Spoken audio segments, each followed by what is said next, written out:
ልጄን በጦርነት ያጣሁ እኔ እናት የፖለቲካ ርዕዮተ ዓለም አያጽናናኝም። አባቱ የተገደለበት ያ ሕፃን የአብዮት ክብርና ዝና አይገባውም። ቤት ንብረቱ የወደመበት ነጋዴ አመድ ላይ ዲሞክራሲን አያይም። ይህ በፖለቲካ መፈክሮችና በጦርነት ጩኸት ውስጥ የጠፋው የእውነተኛው የኢትዮጵያ ሕዝብ የውስጥ እንባ ነው። ፖለቲካ በጎ መልክ ሲኖረው የሰው ልጅ ሕይወት በፍትህ በነፃነትና በክብር የማደራጀት ጥበብ ነው። ነገር ግን መጥፎ መልክ ሲይዝ አንዱ ወገን ራሱን የእውነትና የፍትህ መልአክ አድርጎ የሚሰይምበት፣ ተቃዋሚውን ደግሞ ከሃዲ ወንጀለኛና ጋኔል አድርጎ የሚፈርጅበት የሞራል ፍልሚያ ይሆናል።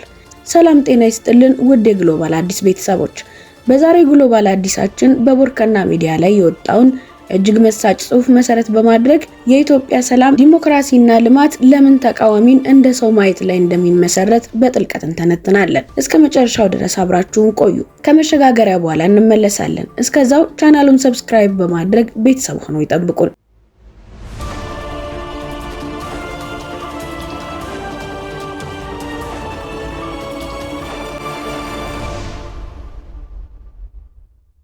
የኢትዮጵያ የፖለቲካ ጉዞ በአብዮቶች፣ በትጥቅ ትግሎች፣ በውስጥ ክፍፍሎችና በተደጋጋሚ ጦርነቶች የተሞላ ነው። በእነዚህ ውደቶች ውስጥ ያለቁት የቆሰሉትና የተፈናቀሉትን ስፍር ቁጥር የሌላቸው ኢትዮጵያውያን ቤት ይቁጠራቸው። እነሱ አባቶችና እናቶች ነበሩ፣ ወንዶችና ሴቶች ልጆች፣ ተማሪዎች፣ ገበሬዎች፣ ወታደሮችና መምህራን ነበሩ። ነገር ግን በፖለቲካ ቋንቋ ውስጥ የነሱ ሕይወት ማለፍ በመፈክሮች ይሸሸጋል። ሰዎች ይሞታሉ፣ የፖለቲካ ካምፖች ግን መስዋዕትነት ይሉታል። ቤተሰብ ይፈርሳል፣ መሪዎች ግን ትግል ይሉታል። ማህበረሰብ ይፈናቀላል፣ የታጠቁት አካላት ግን ወታደራዊ ስትራቴጂ ይሉታል። ፖለቲካ ከሰብአዊ ኃላፊነት ወጥቶ ወደ ፖለቲካ ጨዋታ ሲቀየር የሚሆነው ይህ ነው። በዚህ ጨዋታ ውስጥ ስልጣን ላይ ያሉ አካላት ራሳቸውን እንደ መላእክት ይቆጥራሉ። ራሳቸውን የሰላም፣ የአንድነት፣ የልማትና የህገ መንግስታዊ ስርዓት ጠባቂ አድርገው ያቀርባሉ።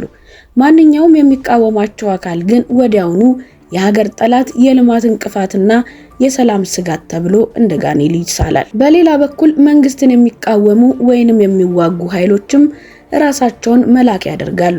ራሳቸውን ነፃ አውጪ፣ የፍትህ ተሟጋችና የተጨቋኙ ድምጽ አድርገው ያዩታል። ለነሱ ገዢው መንግስት አምባገነን፣ ሙሰኛና የህዝብ አሳዳጅ ጋኔል ነው። የኛ ታሪካዊ ተሞክሮ ለዚህ መራራ እውነት ትልቅ ማረጋገጫ ነው። የ1966ቱ የኢትዮጵያ አብዮት የጀመረው በፍትህና በእኩልነት ተስፋ ነበር።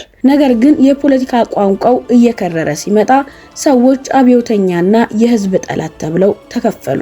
ትላንት ከሳሽ የነበሩት ነገ ተከሳሽና ተጠያቂ የሚሆኑበት አዙሪት ተፈጠረ። የደርግ ዘመንም የዚሁ ቀውስ ቀጣይ ነበር። በቅርብ ጊዜያትም ቢሆን በሀገራችን የተካሄዱት የውስጥ ግጭቶችና ጦርነቶች የሁሉንም ወገን ህይወት ቀጥፈዋል። የመንግስት ጦር፣ የተቃዋሚ ታጣቂዎች፣ የክልል ኃይሎችና ምንም ፖለቲካዊ ስልጣን የሌላቸው ንጹሃን ዜጎች አልቀዋል። ተቃዋሚን እንደ ጋኔል የመቁጠር አካሄድ በሰዎች ላይ ጥቃት መፈጸምን በአይምሮ ውስጥ ቀላልና ተቀባይነት ያለው እንዲሆን ያደርገዋል። አንዳንዴ ተቃዋሚህን ጋኔን ካልከው እሱን ማጥፋት፣ ማሰርና ማፈናቀል የጽድቅ ስራ ይመስላል።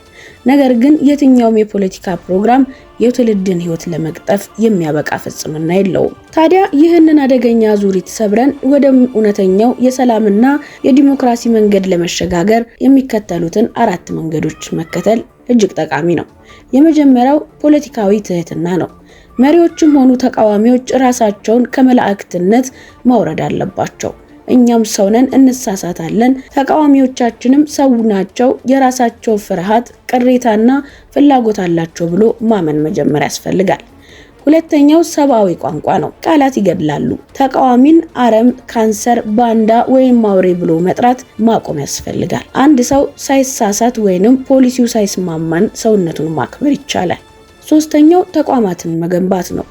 ፍርድ ቤቶች፣ ፓርላማ፣ ሚዲያና የምርጫ ቦርድ የአንድ ወገን የጦር መሳሪያ መሆን የለባቸውም። ልዩነት ያለ ደም መፋሰስ የሚስተናገዱባቸው ድልድዮች መሆን ይኖርባቸዋል። አራተኛውና የመጨረሻው አማራጭ ተራውን ህዝብ ማዕከል ማድረግ ነው። የፖለቲካ ውጥረትን ዋጋ የሚከፍሉት መሪዎች ሳይሆኑ ድሆች፣ እናቶችና ተማሪዎች ናቸው። ኃላፊነት የሚሰማው ፖለቲከኛ የሚቆጥረው የድምጽ ብዛት ወይም የወንበር ብዛት ብቻ ሳይሆን የእንባ ብዛትን ጭምር መሆን ይኖርበታል። ውድ የቻናላችን ቤተሰቦች ዛሬ በሀገራችን ኢትዮጵያ የሚፈለገው የመላእክት ፖለቲካ አይደለም፣ የሚያስፈልገው የሰዎች ፖለቲካ ነው። በስልጣን ላይ ያለውም ሆነ በተቃውሞ ጎራ ያለው ወታደሩም ሆነ ሰላማዊ ሰልፈኛው ሁሉም ከፖለቲካዊ ስሜታቸው በፊት ሰው ናቸው። ይህንን እውነት ስንቀበል ብቻ ሰላም ይጀምራል፣ ዲሞክራሲ ይበስላል፣ ልማትም ሰውን መቅበር ሳይሆን ማገልገል ይጀምራል። እናንተስ በዚህ ጉዳይ ላይ ምን ታስባላችሁ?